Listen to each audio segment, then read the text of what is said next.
राधे राधे दोस्तों, आज हम शिव पुराण का पाठ शुरू करते हैं। शुरू करने से पहले मेरी आप सबसे विनती है कि मेरे चैनल को सब्सक्राइब, लाइक और शेयर करना ना भूलें, ताकि हम आपके लिए अच्छी अच्छी कथाएं और पुराणे ला सकें। ओम नमः शिवाय। चलो आइए शुरू करते हैं। राधे राधे दोस्तों, आपका फिर से स्वागत है मेरे YouTube चैनल राधे श्याम में। आज हम आपको श्री सती माता का कैलाश पर प्रस्थान सुनाते हैं। चलो आइए शुरू करते हैं। तदंतर भगवान विष्णु बोले, सदाशिव मैं आपकी आज्ञा से यहाँ शिव तत्व का वर्णन करता हूँ। समस्त देवता तथा दूसरे दूसरे मुनि अपने मन को एकाग्र करके इस विषय को सुने। भगवान आप प्रधान है, अप्रधान प्रकृति और इससे अतीत है। आपके अनेक भाग हैं, फिर भी आप भाग रहित हैं। ज्योतिर्मय स्वरूप वाले आप परमेश्वर के ही हम तीनों देवता अंश हैं। आप कौन, मैं कौन और ब्रह्मा कौन? आप परमात्मा के ये तीन अंश हैं जो सृष्टि, पालन और संहार करने वाला के कारण एक दूसरे से भिन्न प्रवृत्ति होते हैं।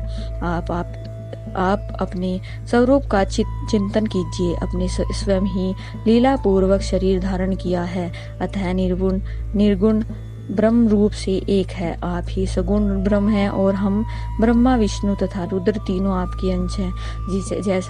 जैसे एक ही शरीर के भिन्न भिन्न अवयव मस्तक, ग्रावी और नाम धारण करते हैं, तथापि उस शरीर से वे भिन्न नहीं हैं, उसी प्रकार हम तीनों अंश आप परमेश्वर के ही अंग हैं, जो ज्योतिर्मय आकाश के समान सर्वव्यापी एवं निर्लेप स्वयं ही अपना धाम पुराण, कुटस्थ, अव्यक्त, अनंत, नित्य तथा शीघ्र आदि विशेषणों से रहित निर्विशेष ब्रह्म है। वही आप शिव हैं, अतः आप ही सब कुछ हैं। ब्रह्मा जी कहते हैं, मुनिवर, भगवान विष्णु की यह बात सुनकर महादेव जी बड़े प्रसन्न हुए। तदंतर उस विवाह यज्ञ के स्वामी यजमान परमेश्वर शिव प्रसन्न हो लौकिक गीत का आश्रय ले हाथ जोड़कर खड़े हुए मुझ ब्रह्मा से प्रेम पूर्वक बोले। शिव ने कहा, ब्रह्मा, आपने सारा वैवाहिक कार्य अच्छी तरह संपन्न करा दिया है। अब मैं प्रसन्न हूँ। आप मेरे आचार्य हैं, बताइए आपको क्या दक्षिणा दूं? सुज्येष्ठ, आप उस दक्षिणा को मांगिए। महाभाग, यदि वह अत्यंत दुर्लभ हो तो भी उसे शीघ्र कहिए। मुझे आपके लिए कुछ भी अदेय नहीं है। मुने भगवान शंकर का यह वचन सुनकर मैं हाथ जोड़कर विनती चित्त से उन्हें बारंबार प्रणाम करके बोला, देवेश, यदि आप प्रसन्न हो और महेश्वर, यदि मैं वर पाने के योग्य हूँ तो प्रसन्नता पूर्वक जो बात कहता हूँ उसे आप पूर्ण कीजिए। महादेव, आप इसी रूप में इसी वेदी पर सदा विराजमान रहे, जिससे आपके दर्शन से मनुष्यों के पाप धुल जाए।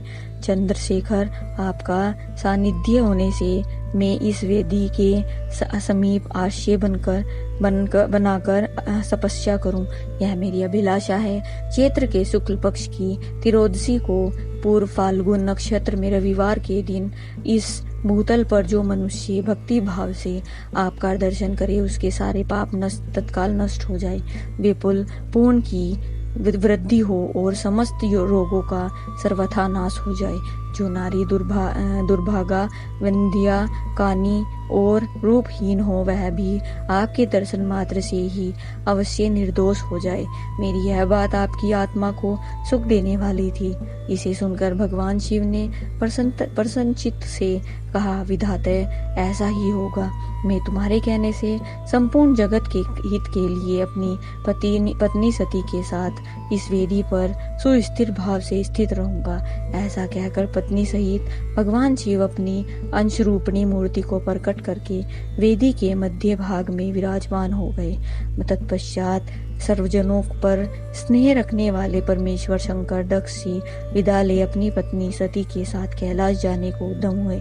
उस समय उत्तम बुद्धि वाले दक्ष ने विनय से मस्तक झुकाकर हाथ जोड़ भगवान वृषभध्वज को प्रेम पूर्वक स्तुति की। फिर श्री विष्णु आदि समस्त देवताओं, मुनियों और शिवगणों ने नमस्कार पूर्वक नाना प्रकार की स्तुति करके बड़े आनंद से जय जयकार किया। तदंतर दक्ष की आज्ञा से भगवान शिव प्रसन्नता पूर्वक सती को वृषभ की पीठ पर बैठाया और स्वयं भी उस पर आरूढ़ हो वे प्रभु हिमालय पर्वत की ओर चले।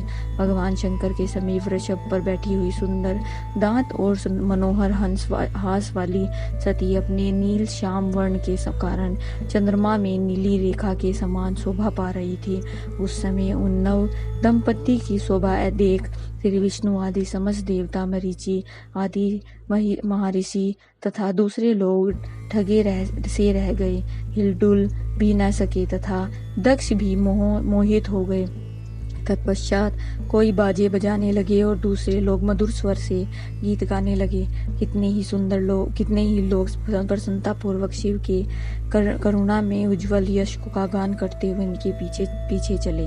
भगवान शंकर के बीच रास्ते में दक्ष को प्रसन्नता पूर्वक लौटा दिया और स्वयं प्रेम कुल को प्रथम गणों के साथ अपने धाम को जा पहुंचे। यद्यपि भगवान शिव के विष्णु आदि देवताओं को भी विदा कर दिया था, तो भी वे बड़े प्रसन्नता और भक्ति के साथ पुनः उनके साथ हो लिए। उन सब देवताओं को प्रथम गणों तथा अपनी पत्नी सहित के साथ हर्ष भरे शंभु हिमालय पर्वत से सुशोभित अपने कैलाश में जा पहुंचे। वहां जाकर उन्होंने देवताओं, मुनियों तथा दूसरे लोगों का बहुत आदर सम्मान करके उन्हें प्रसन्नता पूर्वक विदा किया। शंभु की आज्ञा ले वे विष्णु आदि सब देवता तथा मुनि नमस्कार कर और स्तुति करके मुख पर प्रसन्नता की छाप लिए अपने अपने धाम को चले गए। सदाशिव का चिंतन करने वाले भगवान शिव की भी अत्यंत आनंदित हो हिमालय के शिखर पर रहकर अपनी पत्नी दक्ष कन्या सती के साथ विरह करने लगे।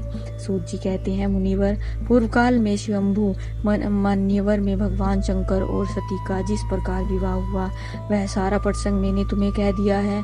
जो विवाह का काल में यज्ञ में तथा किसी भी शुभ कार्य के आरंभ में भगवान शंकर की पूजा करे, शांति चित्त से इस कथा को सुनता है, उसका सारा कर्म और वैवाहिक योजना बिन किसी विघ्न बाधा के पूर्ण हो जाती है। आज की कथा में समाप्त करते हैं। आगे की कथा हम आपको कल सुनाएंगे। ओम नमः शिवाय। अगर आपको मेरी वीडियो अच्छी लगी तो बेल आइकन दबाना ना भूलें ताकि आपको मेरे आने वाली वीडियोस का नोटिफिकेशन मिलता रहे। धन्यवाद। ओम नमः शिवाय।